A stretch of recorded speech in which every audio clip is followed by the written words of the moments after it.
Good morning. आज हम लोग जिस टॉपिक पर बात करने वाले हैं उस टॉपिक का नाम है social issues in India. Bharat में सामाजिक मुद्दे। भारत में सामाजिक मुद्दे, सोशल इश्यूज इन इंडिया।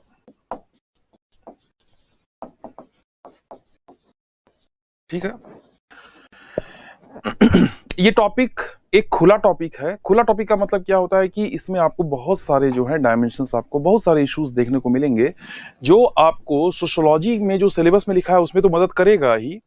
इसके अलावा ये आपको इकोनॉमिक्स, ये आपको पॉलिटी, राजनीति व्यवस्था, ये आपको इन्वायरमेंट एंड इकोलॉजी, ये भी आपके सिलेबस में है।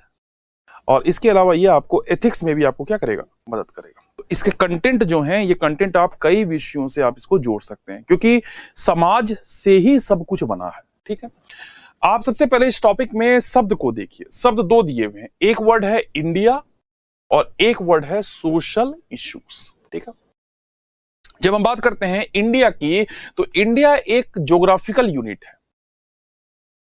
जब भारत का आप नक्शा देखते हैं, तो यह एक भौगोलिक इकाई है। इसके अलावा यह एक राजनीतिक इकाई है, यह एक सामाजिक इकाई भी है।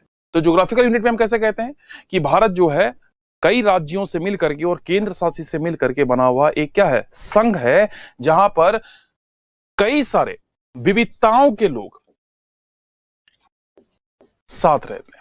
तो भारत की मूल विशेषता क्या है? डाइवर्सिटी। भारत एक विविधताओं का देश है और यह विविधता आपको संपूर्ण भारत में दिखाई देती है। तो जब हम बात कर रहे हैं विविधता की, हमने इसलिए छुआ क्योंकि समस्याओं की भी क्या है भारत में विविधता। तो इससे पहले हम समझिए कि विविधता, डाइवर्सिटी क्या है इंडिया में। हम कहते हैं भारत एक विविधतापूर्ण समाज है। India is a country of diversity. आपने देखा होगा कि यह डाइवर्सिटी आपको भौगोलिक भी दिखती है, ज्योग्राफिकल भी दिखती है, सामाजिक भी दिखती है, राजनीतिक भी दिखती है, आर्थिक भी दिखती है। तो हर जगह भारत में डाइवर्सिटी दिखाई देती है। जब हम बात कर रहे हैं भौगोलिक डाइवर्सिटी की, तो ये भौगोलिक डाइवर्सिटी, जब इंडिया के भूगोल को देखते हैं तो आप देखते हैं कि उत्तर में क्या है, पर्वत है, हिमालय है। दक्षिण में क्या है, प्लेन्स हैं उसके नीचे में। और नीचे आपको क्या है, प्रायद्वीप, पठार है। साइड में आपको पश्चिम और पूर्व में तटीय मैदान है। यहां आपको थार का डेजर्ट्स है, थार का मरुस्थल है। और इसके ऊपर में लद्दाख वाला डेजर्ट है। इसके अलावा भारत में कई सारे क्या है, आइसलैंड्स भी हैं। आपको दो प्रमुख आइलैंड्स हैं, लक्षद्वीप, अंडमान निकोबार और लक्षद्वीप। तो ये देख रहे हैं, ये भारत की ज्योग्राफिकल डाइवर्सिटी है, जहां पर पर्वत, पठार, मैदान, द्वीप, तटीय मैदान, मरुस्थल, मतलब जितनी भी भौगोलिक डाइवर्सिटी हो सकती है वो भारत में दिखाई देती है। इसके अलावा नदी में विविधता है। उत्तर भारत की नदियां, दक्षिण भारत की नदियां, प्रायद्वीप भारत की नदियां, नदी में डाइवर्सिटी है, रिवर्स में डाइवर्सिटी है, सॉइल, मृदा में डाइवर्सिटी है। हर तरह की मृदा भारत में दिखाई देती है, चाहे वो जलोढ़ मृदा हो, चाहे वो काली मृदा हो, ब्लैक सॉइल हो, रेड सॉइल हो, पर्वतीय मृदा, माउंटेन सॉइल हो, एल्कलाइन मृदा, सेलाइन सॉइल हो। तो भारत की भौगोलिक डाइवर्सिटी आपको कही जाता है। इसी भौगोलिक डाइवर्सिटी से भारत में जैव विविधता, बायोडाइवर्सिटी भी आपको बहुत ज्यादा दिखाई देती है।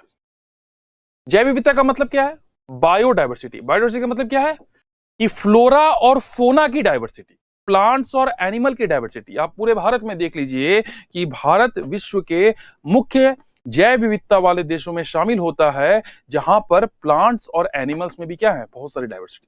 अब भारत में अगर एनिमल्स की बात करें कि कैट प्रजातियां, चाहे वो लायन को देख लीजिए, टाइगर को देखिए, लियोपार्ड को देखिए, ठीक है। इसके अलावा बर्ड्स प्रजातियां, आप उसमें भी कई सारी आपको विविधताएं दिखाई देगी।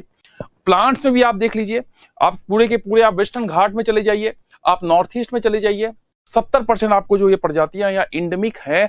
और 2000 से ज्यादा प्रजातियों की क्या हो चुकी है, खोज हो चुकी है, और भी खोजबीन क्या है, जारी है। इसके अलावा मरुस्थल में चले जाइए तो वहां आपको अलग तरह की जैव विविधता देखने को मिलेगी।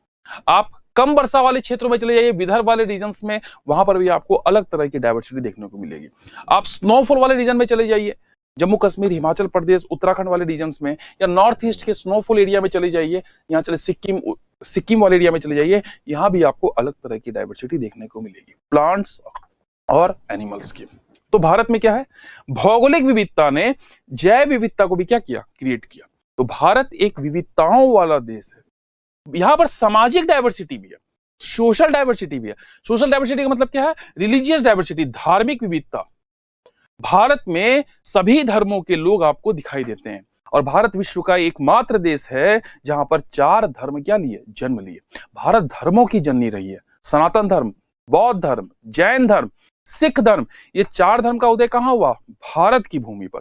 बाकी 2 जो महत्वपूर्ण धर्म हैं, इस्लाम और ईसाई, उसके भी साक्ष्य भारत में बहुत प्राचीन हैं, और उस समुदाय के लोग भी भारत में क्या होते हैं, व्यापक स्तर पे दिखाई देते हैं।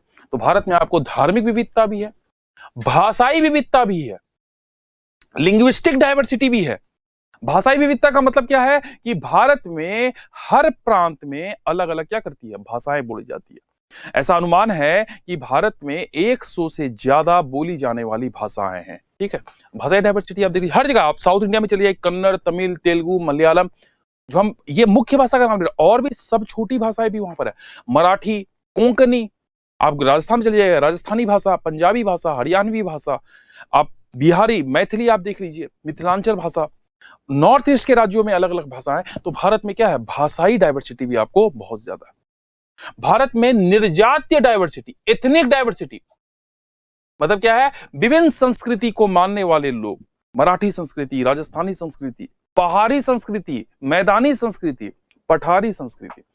नॉर्थ ईस्ट के राज्यों में आप जाइएगा, मणिपुरी संस्कृति, मिजोरमी संस्कृति, मेघालयी संस्कृति, बोडो संस्कृति, असमिया संस्कृति, अब बंगाली संस्कृति। आप साउथ इंडिया में जाइए तो यहां पर निर्जात एथिकल डाइवर्सिटी भी जो है, एथनिक डाइवर्सिटी भी क्या है, बहुत ज्यादा है, जहां पर विभिन्न संस्कृति के लोग क्या करते हैं, साथ रहते हैं। ठीक है, तो धार्मिक डाइवर्सिटी है, रिलीजियस डाइवर्सिटी है, भाषाई डाइवर्सिटी है, निर्जातीय डाइवर्सिटी है, रेशियल डाइवर्सिटी, प्रजातीय डाइवर्सिटी। प्रजातीय डाइवर्सिटी मतलब क्या है कि भारत में आपको विभिन्न रेस के लोग आपको क्या करते हैं, यहां पर दिखाई देते हैं। रेस मतलब क्या है, मंगोलाइड रेस जो आप नॉर्थ ईस्ट में देख सकते हैं, proto Australoid, Caucasus race, Negroid. तो कई सारे विश्व में जितने भी निग्रोइड ये रेसेस हैं, सब रेसेस के लोग कहां दिखाई देते हैं, भारत में आपको दिखाई देते हैं। ठीक है, सांस्कृतिक विविधता, कल्चरल डाइवर्सिटी। भारत के आप ऐसा कहा जाता है कि प्रत्येक 15 मील पर भारत में भाषा, संस्कृति, पहनावा, खान पान, बोली बदलती है। और इसका अध्ययन भी किया गया, और यह बात कहीं ना कहीं सटीक भी साबित होती है। आप भारत में ट्रेन से ट्रेवल कर जाइए और आपको विभिन्न संस्कृति के लोग आपको वहां पर दिखाई देंगे। अलग अलग भाषा, अलग अलग प्रांत, अलग अलग क्षेत्र के लोग होंगे, और सबका पहनावा, खान पान, बोली में आपको अंतर दिखाई दे सकता है। आप अपने राज्य में घूम के आ जाइए, चाहे राजस्थान हो, यूपी हो, बिहार हो, बंगाल हो, छत्तीसगढ़ हो, हरियाणा हो, आप किसी भी राज्य में घूम के आ जाइए, आपको हर जगह उस राज्य के हर 15 मील पर, मतलब 30 किलोमीटर के आसपास लगभग आपको यह परिवर्तन दिखाई देता है। आज ये बदलाव थोड़े से समरूपता की ओर जा रहे हैं, जिसका मुख्य कारण ग्लोबलाइजेशन है, लेकिन आज भी भारत अपनी इस विविधताओं को क्या हुआ, समेटे हुए दिखाई देता है। तो ये कल्चरल डाइवर्सिटी, सांस्कृतिक विविधता, पहनावे, खान पान, हर जगह आपको रहने के तरीके, मकान बनाने के तरीके, तो हर चीज में आपको यहां पर क्या दिखाई देता, विविधता दिखाई देती है। तो यहां पर भारत में सामाजिक विविधता भी क्या है, बहुत ज्यादा है। भारत में राजनीतिक विविधता आप देख रहे हैं, केंद्र स्तर पर, सेंट्रल स्तर पर, स्टेट स्तर पर, लोकल गवर्नमेंट के स्तर पे एक ये राजनीतिक डाइवर्सिटी दिखाई देती है, जिसे संविधान ने क्या किया, विविधता किया, लेकिन यह लोकतंत्र के दायरे में क्या कर दिया गया, समेट दिया गया। लेकिन आप फिर जनजातियों के समुदाय में जाइएगा तो वहां कर अपनी राजनीतिक व्यवस्था दिखाई देती है। नॉर्थ ईस्ट के कई सारे राज्यों में संविधान के तहत छूट दी गई है कि वो अपने तरीके से अपनी राजनीतिक व्यवस्था को, कई सारे प्रांत में कुछ क्षेत्र को स्वायत्त प्रदेश मान दिया गया, जैसे बोडो स्वायत्त प्रदेश, गोरखा स्वायत्त प्रदेश, तो वहां पर अपनी प्रणाली चलती है। तो भारत में शासन करने वाली प्रणाली में भी क्या थी, और आजादी से पहले तो बहुत विविधता थी, और आजादी के बाद एक भारत और श्रेष्ठ भारत की संकल्पना के तहत हमने डेमोक्रेसी के तहत वन पॉलिटिकल सिस्टम को अडॉप्ट किया, लेकिन वो त्रिस्तरीय ढांचा था, जहां पर सेंट्रल, स्टेट और लोकल गवर्नमेंट के तहत भारत में क्या किया, राजनीतिक व्यवस्था की नींव पड़ी। भारत में आर्थिक विविधता भी है। आप एग्रीकल्चर देख लीजिए, आप इंडस्ट्री, उद्योग देख लीजिए, सर्विस सेक्टर देख लीजिए, हर जगह आपको डाइवर्सिटी दिखा दिया। आप खेती में देख लीजिए, एग्रीकल्चर में कहीं पर मकई लग रहा है, कहीं पर गेहूं लग रहे हैं, कहीं पर धान लग रहा है, कहीं पर सरसों लग रहा है, कहीं पर मूंगफली तिलहन लग रहे हैं, कहीं पर दलहन लग रहे हैं, कहीं पर आपको मोटे अनाज लग रहे हैं, मिलेट्स लग रहे हैं, कहीं पर आपको ऑयल सीड्स, कहीं पर आपको फाइबर रेसिन लग रहे हैं, पटसन है, कपास है। तो ये एग्रीकल्चरल डाइवर्सिटी, पशुपालन है, मत्स्य पालन है, मधुमक्खी पालन है, कुक्कुट पालन है। तो आप देख रहे हैं कि एग्रीकल्चरल डाइवर्सिटी, ये सब फैक्टर होता है भौगोलिक से जुड़ा हुआ, क्योंकि ज्योग्राफिकल डाइवर्सिटी आपको खेती बाड़ी में भी डाइवर्सिटी करने के लिए क्या करती है, प्रेरित करती है। इसके अलावा इंडस्ट्री उद्योग में भी भारत में कुटीर और लघु उद्योग के साथ साथ वृहद उद्योग, मध्यम उद्योग, हर तरह के उद्योग पाए जाते हैं। हस्तशिल्प उद्योग भी भारत की क्या है, पहचान रही है।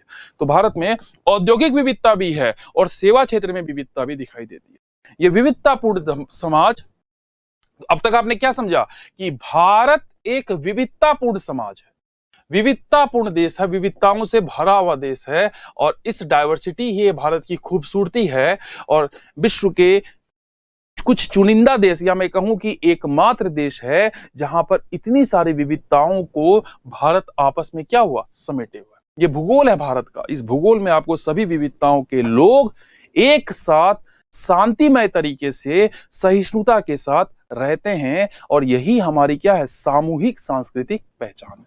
इसी को हम कहते हैं सभी विविधताओं के देश, विविधताओं वाले लोग, समुदाय, चाहे वो आर्थिक हो, सामाजिक हो, राजनीतिक हो, एक छत्र में रहते हैं, और उसका नाम है भारत। और यही क्या है, विविधताओं में एकता वाला देश है। यूनिटी इन डाइवर्सिटी, विविधताओं में एकता।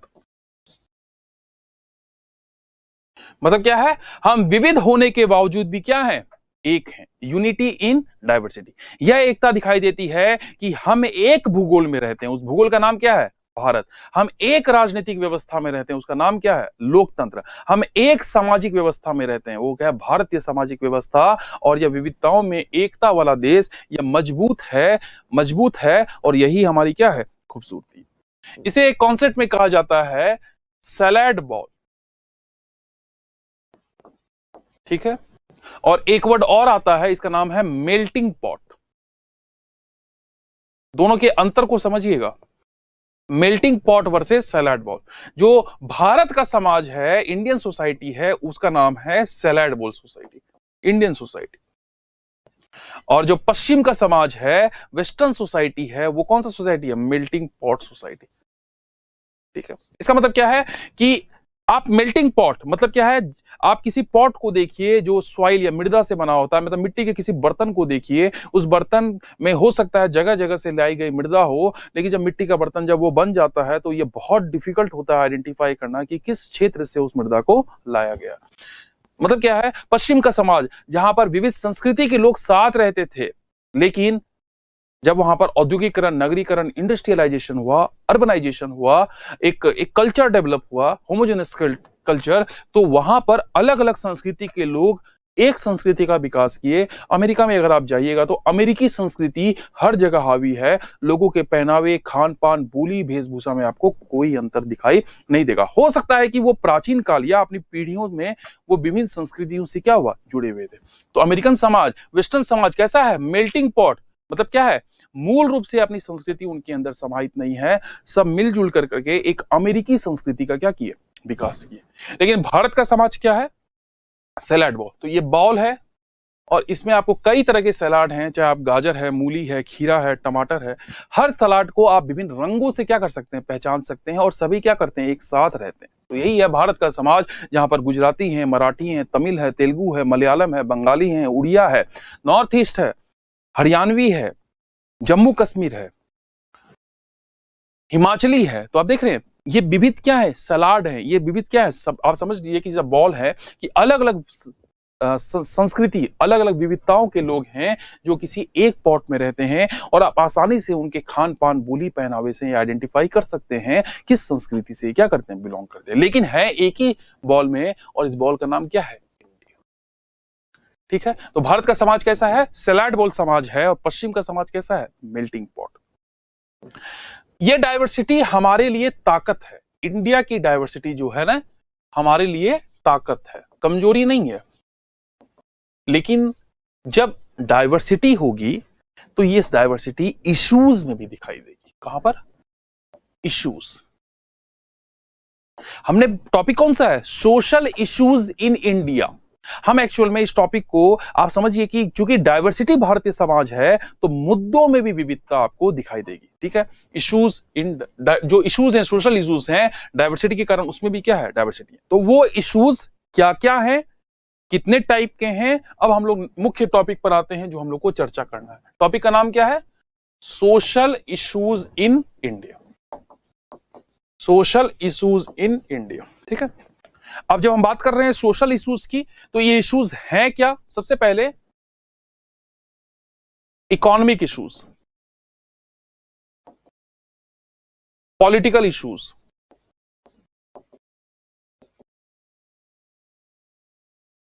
Environmental issues, ethical issues. ठीक है, यहां आ जाएगा सोशल इश्यूज।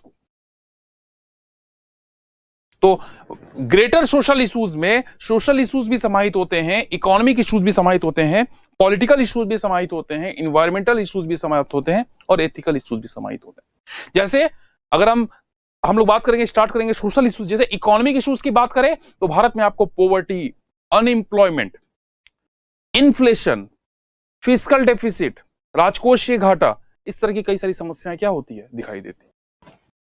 पॉलिटिकल इश्यूज में लोकतंत्र की समस्या, चुनाव की समस्या, पॉलिटिकल पार्टीज की समस्या, मीडिया की समस्या, नागरिक की समस्या, तो कई सारे आपको पॉलिटिकल इश्यूज भी, न्याय की समस्या, जुडिशरी की समस्या, एग्जीक्यूटिव की समस्या, लेजिस्लेटिव की समस्या, तो कई सारे इश्यूज हम लोग यहां पर क्या करेंगे? कलर क्लब करके पढ़ेंगे। एनवायरमेंटल इश्यूज, आज आप देख रहे हैं पर्यावरण में कई सारी समस्याएं, चाहे वो जलवायु परिवर्तन हो, क्लाइमेट चेंज हो, चाहे वो पॉल्यूशन हो, प्रदूषण हो, चाहे वो इन्वायरमेंटल डिग्रेडेशन हो, पर्यावरण निम्नीकरण हो, चाहे वो आपको बायोडायवर्सिटी लॉस हो, जैव विविधता ह्रास हो, तो यहां पर भी हम लोग कई सारे मुद्दों की बात करेंगे। डीप में आप लोग कहां पढ़ते हैं? स्पेशली सब्जेक्ट्स में, लेकिन यहां पर हम क्लब कर देंगे। ये वर्ड्स हैं जो वर्ड्स आपको इस सब्जेक्ट में क्या करेंगे? काम आएंगे। एथिकल इश्यूज, भारत में नैतिक समस्या भी है, मूल्य की समस्या, वैल्यूज की समस्या, कल्चर, संस्कृति की समस्या, अभिवृत्ति, एटीट्यूड की समस्या, इमोशनल इंटेलिजेंस की समस्या, सुशासन, गवर्नेंस की समस्या, तो कई सारे हम समस्याओं की बात करेंगे। ठीक है, हम लोग शुरुआत कहां से करते हैं? Social issues in India. Actual में क्या है कि सोसाइटी सभी चीजों से मिल करके बनी है, उसमें से एक मुद्दा सोसाइटी खुद भी शामिल है, समाज खुद भी शामिल है। जब आर्थिक, राजनीतिक, पर्यावरण, नैतिक सबको शामिल करते हैं, इसी से मिलकर के क्या बनता है? वृहद समाज बनता है। इसलिए सबको आप जोड़ दीजिए तो हो जाएंगे greater social issues in India. उसी का एक छोटा सा अंग क्या है कि भारत में सामाजिक मुद्दे। ठीक है, अब हम बात कर रहे हैं मुख्य टॉपिक का सब टॉपिक सोशल इश्यूज। ठीक है, सोशल इश्यूज मतलब समाज के मुद्दे। तो सोसाइटी क्या है? समाज क्या है?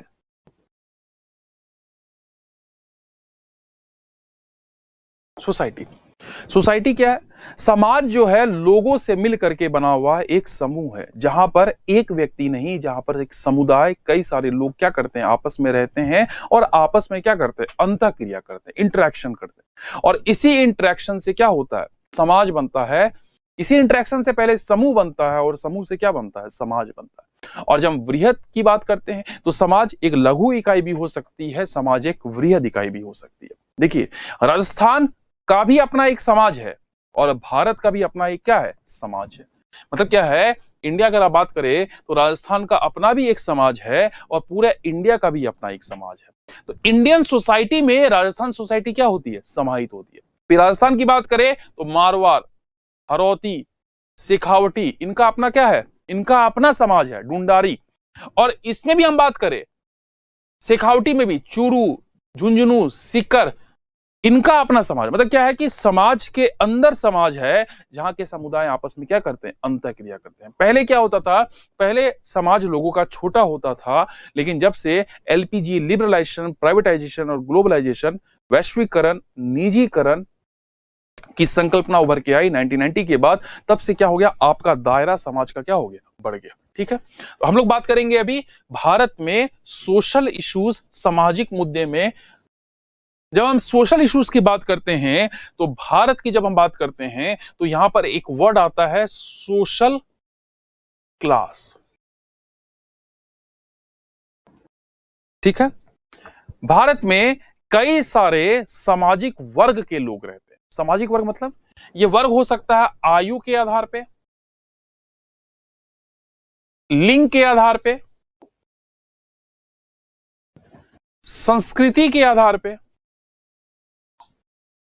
ठीक है, सोशल क्लास मतलब क्या है कि ये एक वर्ग है जहां पर कई सारे लोग क्या करते हैं, एक साथ रहते हैं। जब हम आयु की बात करते हैं तो हम यहां तीन आयु वर्ग के मुख्य मुद्दे पढ़ रहे हैं। बच्चों के मुद्दे, बच्चों को जनरली 0 से 14 में रखा जाता है। बच्चों के मुद्दे, युवाओं के मुद्दे और वृद्धों के मुद्दे। ये आयु समूह के आधार पे है, एज के आधार पे आप कह सकते हैं कि बच्चे, युवा और वृद्ध, इन तीनों के सोशल इश्यूज हम पढ़ेंगे। लिंग के आधार पे हम पढ़ेंगे तब महिलाओं के मुद्दे। ठीक है, और जब हम संस्कृति के आधार पे पढ़ेंगे तो हम पढ़ेंगे जनजाति के मुद्दे। कहां?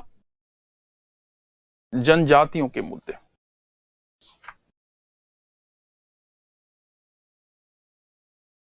ठीक है, तो पहला टॉपिक हम कौन सा स्टार्ट कर रहे हैं? बच्चों के मुद्दे। ठीक है, इश्यूज ऑफ चिल्ड्रन, बच्चों के मुद्दे, इश्यूज ऑफ चिल्ड्रन। तो बच्चों से क्या क्या मुद्दे हैं ये हम लोग को क्या करना, आइडेंटिफाई करना है। बचपन, आप जानते हैं कि मनुष्य का भी क्या है, एक विकास क्रम है। आप जन्म लेते हैं एक बच्चे के रूप में, धीरे धीरे आप टीनेज में एंट्री करते हैं। टीनेज के बाद आप क्या बनते हैं, यूथ बनते हैं, युवा बनते हैं, और युवा के बाद एक संक्रमण की अवस्था आती है, और धीरे धीरे आपका वृद्ध की ओर और वापस जाने का क्या आता है, समय आता है। तो एक चरणबद्ध का एक विकास क्रम है मानव का। उसी विकास क्रम में एक फेज होता है बचपन। बचपन की भी क्या होती है, कई सारी अवस्थाएं होती है। ये अवस्थाएं जनरली लोग डिवाइड करते हैं 0 से 5 ईयर, 5 से 12 ईयर, 12 से 15 ईयर, 15 से 18 ईयर। जनरली 15 ईयर तक आप मानिए यहां पर बच्चे की अवस्था होती है। तो बच्चे, ऐसा आपको पता होगा कि ये नए साल 2021 के नए वर्ष में भारत में 60,000 नए बच्चे क्या कर लिए, जन्म लिए। मतलब क्या है, 1 जनवरी 2021 भारत में नए बच्चों की संख्या कितनी बढ़ी, 60,000। अनुमान है कि प्रत्येक वर्ष भारत में करीब 2.25 करोड़ क्या होते हैं, नए बच्चे क्या करते हैं, जन्म लेते हैं। ठीक है, ये हमको डाटा, एक और ये समस्या, क्योंकि ये जनसंख्या वृद्धि से जुड़ा हुआ मामला है, क्योंकि भारत में नए बच्चे पैदा होने वाली संख्या क्या है, ज्यादा है, जबकि चाइना में यही संख्या कितनी है, 31,000 के आसपास, 31 या 35,000 के आसपास है। मतलब क्या 40% कम है। obvious बात है कि हमारी जनसंख्या चाइना की जनसंख्या से क्या 40% तेजी से क्या कर रही है, आगे बढ़ रही है। ठीक है, तो ये एक अलग मुद्दा है, ये अलग मुद्दा है जो हम लोग पढ़ेंगे, जनसंख्या के मुद्दे। ये भी एक मुख्य सामाजिक मुद्दा। ठीक है, तो बच्चों के मुद्दे, बच्चे, बचपन, अबोध, अबोध को क्या करवाना, बोध करवाना, अबोध को बोध करवाना, और इस बोध को कराने में परिवार, समाज, शिक्षा व्यवस्था की क्या होती है, बहुत बड़ी जिम्मेदारी। ठीक है, बच्चों के मुद्दे में आज मुख्य मुद्दा है बाल लिंगानुपात।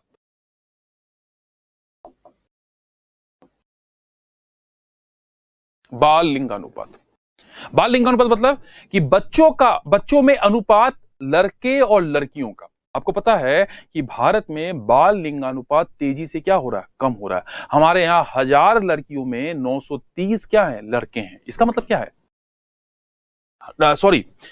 1000 लड़कों में 930 क्या है, लड़कियां हैं। मतलब क्या है कि लड़कों की संख्या, बॉयज की संख्या क्या है, ज्यादा है, गर्ल्स की संख्या क्या है, कम है। और इसके पीछे का कारण क्या है, आप बायोलॉजी में पढ़िएगा कि जो क्रोमोजोम होता है, जो चैन की लिंक, जब नेचुरल रूप से लड़कियों की होने की संख्या क्या है, ज्यादा है, लेकिन रिवर्स यहां पर दिखाई देता है, यहां पर लड़के क्या हैं, ज्यादा हैं। इसके पीछे का कारण है पितृतंत्र, पैट्रियार्की मानसिकता। पितृतंत्र मानसिकता। और ये भी एक अद्भुत चीज है, ये भी एक अद्भुत चीज है कि जो समृद्ध राज्य हैं भारत में, मतलब पंजाब, हरियाणा, राजस्थान के कुछ क्षेत्र, वेस्टर्न यूपी, यहां पर आपको चाइल्ड सेक्स रेशियो 860 के आसपास, 870 के आसपास है। मतलब ये राज्य समृद्ध हैं, गरीब नहीं है। यहाँ की इकोनॉमिक व्यवस्था ठीक है, एग्रीकल्चर भी यहाँ उत्पादन अच्छा होता है। और बिहार, यूपी, झारखंड, पश्चिम बंगाल, ये जो पिछड़े राज्य हैं, बीमारू राज्य जिनकी संज्ञा दी जाती है, यहां पर स्थिति इन राज्यों की तुलना में उतनी खराब नहीं है। मतलब मामला कुछ और है। दक्षिण के राज्यों में जाइएगा, शिक्षित समाज, केरल, वहां लिंगानुपात बहुत अच्छा है। आप जनजाति समाज में देखिएगा, आप इस्लाम धर्म से संबंधित समाज में देखिएगा, तो वहां भी इस तरह की समस्याएं नहीं दिखाई देती है। तो इसके पीछे का मूल कारण क्या है? पैट्रियार्की, पितृतंत्र मानसिकता। और यह मानसिकता ये कहती है कि लड़के चाहिए, लड़कियां नहीं चाहिए। आज जिस हिसाब से आधुनिकीकरण बढ़ रहा है, जिस हिसाब से लोग शिक्षित हो रहे हैं, तो लोग हम दो, हमारे दो, एक बच्चे या दो बच्चे तक क्या होते हैं? सीमित होते हैं। और एक बच्चे या दो बच्चे चाहिए तो चाहत किसकी है? लड़कों की। और लड़कों की है, और तकनीकी विकास ने उनको क्या दिया? लिंग चयन प्रक्रिया को क्या किया? देखने का लिंग चयन प्रक्रिया। आप अल्ट्रासाउंड करा लीजिए, लिंग का चयन करा लीजिए। ये कानूनी रूप से गलत है, आप कानूनी रूप से इसमें सजा का प्रावधान है, पीसीपीडीएनटी एक्ट है इसके पीछे में।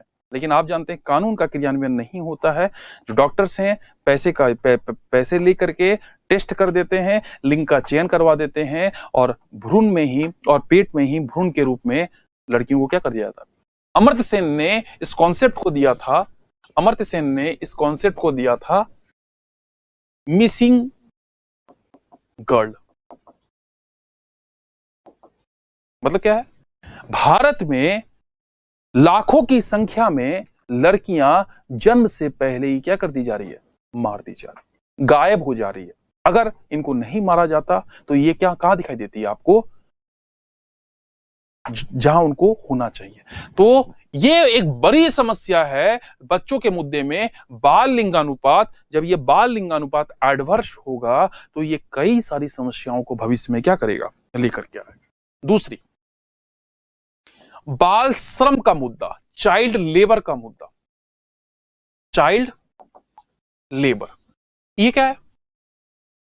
बचपन श्रम करने के लिए नहीं बना है, बचपन जीने के लिए बना है, जहां आप अबोध से क्या बनिए? बोध बनिए।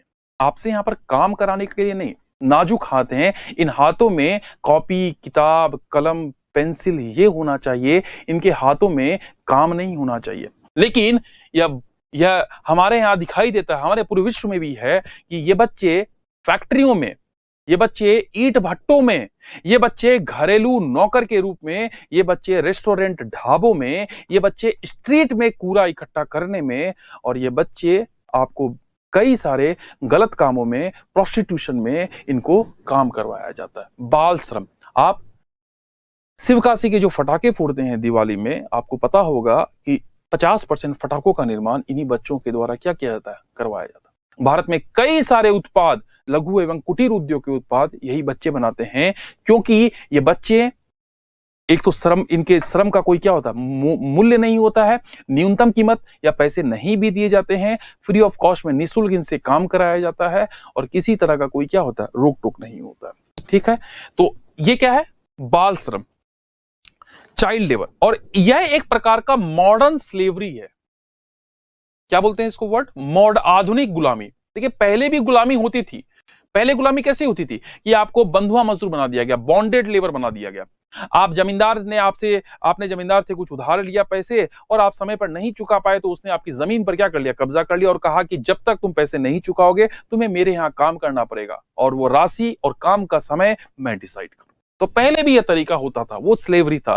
लेकिन आज भी स्लेवरी है, ये आधुनिक प्रकार का स्लेवरी है, और बच्चे भारत में इस स्लेवरी से क्या कर रहे हैं? गुजर रहे हैं। और ऐसा कहा जाता है कि भारत में 5 मिलियन से ज्यादा बच्चे किसके शिकार हैं? बाल श्रम के। आपको हर जगह ये श्रम करते हुए क्या करते हैं? दिखाई देंगे। जब ये श्रम करेंगे तो इनका मानसिक, मेंटल डेवलपमेंट, शारीरिक, फिजिकल डेवलपमेंट, स्पिरिचुअल आध्यात्मिक विकास नहीं होगा और इनके अंदर कई सारी गलत प्रवृत्तियां क्या हो जाएगी, पनप जाएगी और यही क्या होंगे, फिर अपराध में शामिल होंगे और भारत में यह समस्या कई सारी जटिल समस्याओं को लेकर के आएगी। तो मुख्य मुद्दा क्या है, दूसरा मुख्य मुद्दा क्या है, बाल श्रम का मुद्दा। तीसरा, बाल हिंसा, चाइल्ड वायलेंस। भारत में एक मुख्य मुद्दा चाइल्ड वायलेंस का भी है और यह हिंसा बच्चों के साथ शारीरिक, फिजिकल हिंसा, मानसिक दोनों प्रकार से की जाती है। और यह हिंसा जब आप बाल श्रम में शामिल होते हैं तो वो हिंसा कौन करेगा, आपके ऊपर जो आपसे बच्चों से जो क्या कर रहा है, काम करवा रहा है। बच्चे काम नहीं करेंगे तो इनको शारीरिक रूप से प्रताड़ित किया जाएगा, इनको मानसिक रूप से प्रताड़ित किया जाएगा। यह हिंसा घर पर भी होती है, कई घरों पर भी ये देखा गया, बच्चे और लड़के और लड़कियों में जो भेदभाव होता है तो लड़कियां भी क्या होती है, बच्चों में बाल हिंसा का क्या होती है, कई बार शिकार होती है। इनको प्रोस्टिट्यूशन में डाल दिया जाता है, इनको कई सारे प्रोस्टिट्यूशन एरिया में डाल दिया जाता है जहां पर उनके साथ उच्च स्तर पे शारीरिक और क्या करती है, मानसिक हिंसा। भारत में कई बार रिपोर्ट दर्ज ही नहीं की जाती है। एनसीआरबी के डाटे बताते हैं कि भारत के 20%, 18 से 20% बच्चे जो हैं वो इस तरह की हिंसा के क्या है, शिकार है। और इसमें शामिल जनरली लोअर क्लास के लोग ज्यादा होते हैं, लोअर क्लास हैं, लोअर कास्ट हैं, इनके बच्चे ज्यादा समाहित होते हैं क्योंकि गरीबी, बेरोजगारी, भुखमरी क्या है, इनमें ही ज्यादा। चौथा, उत्तरजीविता का संकट, उत्तरजीविता के मुद्दे, इश्यूज ऑन सर्वाइवल। ये क्या है, भारत में आप कुपोषण की दर को देखिए, भारत में 1.83 मिलियन मतलब 18 लाख बच्चे जो है, 2015 का आंकड़ा है, 1.83 मिलियन बच्चे क्या हो गए, 0 से 5 साल अपने जन्म के 5वें वर्ष को ही क्या करें, नहीं देख पाए। भारत में IMR, infant mortality rate, neonatal mortality rate काफी ज्यादा है और कई सारे क्षेत्रों में क्या है, बहुत उच्च है। मतलब क्या है कि आपने जन्म तो लिया लेकिन आप कमजोर हैं, बच्चे कमजोर हैं, बच्चे कुपोषित हैं, माँ बाप गरीब हैं, अशिक्षित हैं, जो बच्चे की न्यूनतम आवश्यकता को क्या कर सकते हैं, पूरा नहीं कर सकते हैं। उत्तरजीविता है, मतलब क्या है, जिंदगी जीने में ही संकट है कि हम जिंदा रहेंगे या नहीं रहेंगे। उत्तरजीविता के मुद्दे। पांचवा मुद्दा, तो पहला मुद्दा क्या हो गया, बाल लिंगानुपात, ये भारत में क्या है, प्रतिकूल है। दूसरा मुद्दा क्या हो गया, चाइल्ड लेबर, बचपन में क्या थमा दिया, बचपन में किताबों की जगह आपको काम थमा दिया गया। बाल हिंसा, बच्चों के साथ उच्च स्तर की हिंसा देखी जाती है, एनसीआरबी के डाटे बताते हैं। उत्तरजीविता का संकट, सर्वाइवल का इश्यूज। पांचवें मुद्दे बच्चों के, समाजीकरण का मुद्दा, सोशलाइजेशन, इश्यूज ऑन सोशलाइजेशन। ये क्या है, आप देखे होंगे कि जब आप बच्चे जन्म लेते हैं तो परिवार और समाज की भूमिका बच्चों को चीजों को सिखाने में बहुत बड़ी भूमिका निभाती है।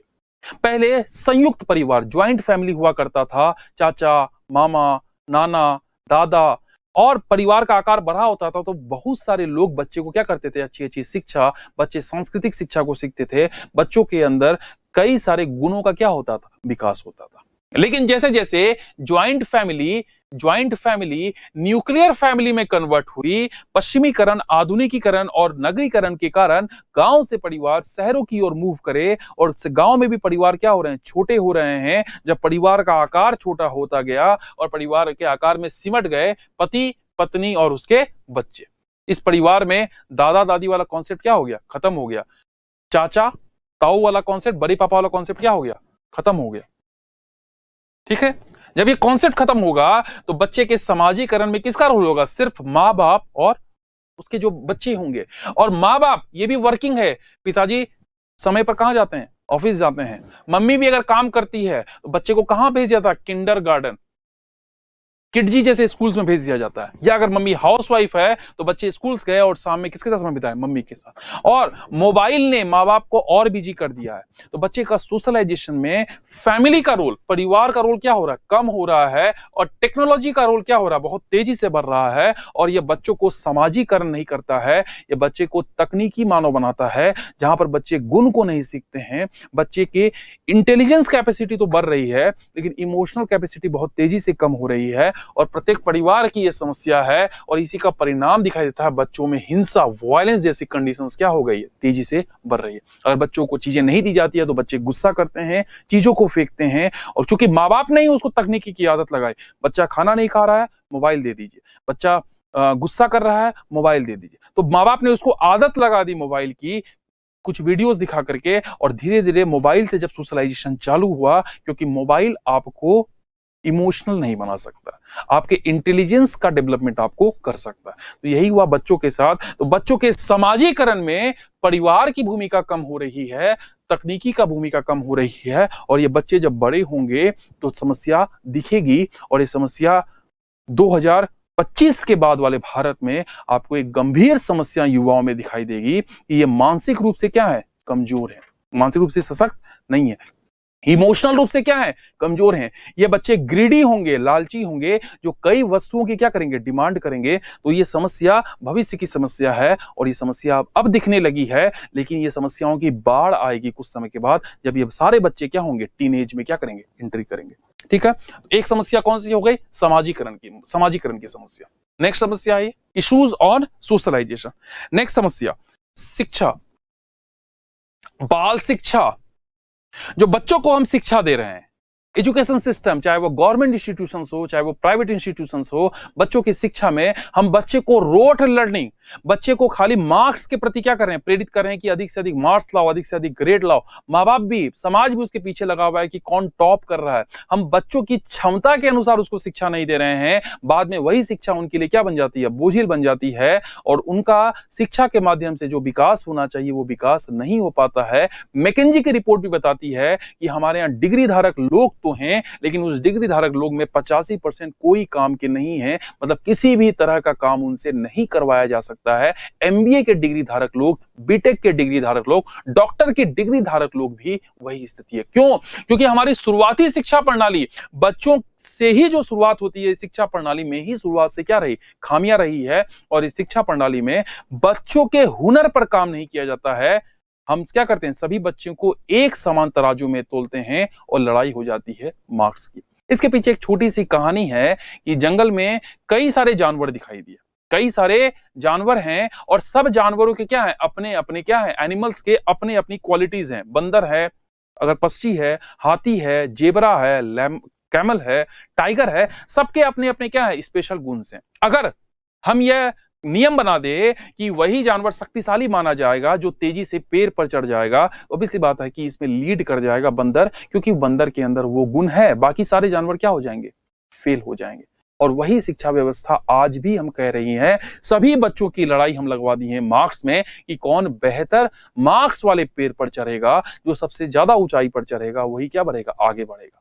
लेकिन जरूरी ये नहीं है। आप उठा के देख लीजिए, खंगाल लीजिए, सफल वही लोग हैं, वो ज्यादा पढ़े लिखे नहीं थे, वो ज्यादा मार्क्स वाले लोग नहीं थे, उनका मानसिक क्षमता ज्यादा डेवलप था, वो ज्यादा विचारवान लोग थे, और वही लोग क्या हुए, आगे सफल हुए। तो हमारी शिक्षा व्यवस्था उसी पेड़ पर चढ़ाने की बात करती है, लेकिन जरूरी नहीं है। सब बच्चों के अपने अपने क्या हो सकते हैं, हुनर हो सकते हैं, पहचानने की आवश्यकता है हुनर की, उस हिसाब से उसको क्या देने की आवश्यकता है, शिक्षा देने की। ठीक है, तो एक समस्या और क्या है, शिक्षा की समस्या। और एक समस्या और है कुपोषण की समस्या। ये बच्चों के मुद्दे हैं। कुपोषण, ग्लोबल हंगर इंडेक्स बताती है कि भारत में 30% बच्चे जो हैं अपने आयु से वजन में क्या है, आयु और वजन में एक संबंध होता है, बीएमआई इंडेक्स कहते हैं कि आयु के साथ साथ वजन भी क्या होता है, आपका संतुलन होना चाहिए, लेकिन वो संतुलन है नहीं। बच्चों की आयु के साथ साथ वजन भी कम है, आयु के साथ साथ हाइट भी कम है, और वह 1/3 बच्चे क्या है, इसके शिकार है। कुपोषण की समस्या, माल न्यूट्रिशन, आप देख सकते हैं कि यहां पर खून की समस्या, ब्लड की समस्या, पोषण की समस्या, और यही बच्चे फिर क्या, उत्तरजीविता का संकट इसमें दिखाई देता है। ठीक है, एक मुद्दा और है बच्चों का, चाइल्ड ट्रैफिकिंग, बहुत गंभीर मुद्दा है। चाइल्ड ट्रैफिकिंग ये क्या है, बच्चों का व्यापार। आज भारत में यह भी एक बड़ी समस्या है कि बच्चों का व्यापार करवाया जाता है। जगह जगह आपको इस तरह के लोग काम कर रहे हैं, और गरीब, लोअर क्लास, ट्राइबल्स, माइनॉरिटीज, इन सभी के बच्चे जो हैं इस तरह की घटनाओं के ज्यादा शिकार होते हैं। कई बार इनको ट्रैफिकिंग करके इनके अंगों को भी क्या कर दिया जाता है, बेच दिया जाता है। यह भी एक भारत का अमानवीय पक्ष है और इनका ट्रैफिकिंग भारत के अंदर, भारत से बाहर भी होता है। भारत की सीमाएं, चाहे Indian, Indo Nepal, Indo Bangladesh सीमा भी क्या करती है, सीमाओं में समस्या होने के कारण ये समस्याएं भारत में क्या है, और भी हमें गंभीर है। तो हमने देखा कई सारी बच्चों से संबंधित क्या थी, समस्याएं थी। इसमें एक प्रथम नाम की एनजीओ भी काम करती है।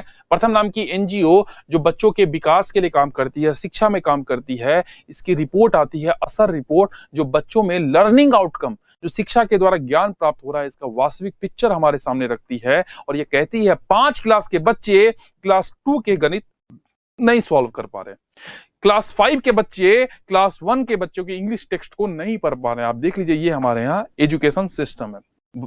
लेकिन ये रिपोर्ट निकाल करके ये उन्होंने क्या किया, शिक्षा व्यवस्था की एकदम वास्तविकता को क्या किया, हमारे सामने उजागर किया। ठीक है, तो ये क्या हो गया, बच्चों से संबंधित मुद्दे। ठीक है, तो अगली क्लास में हम लोग मिलते हैं और भी सोशल इश्यूज की हम लोग क्या करेंगे, बात करेंगे। Thank you.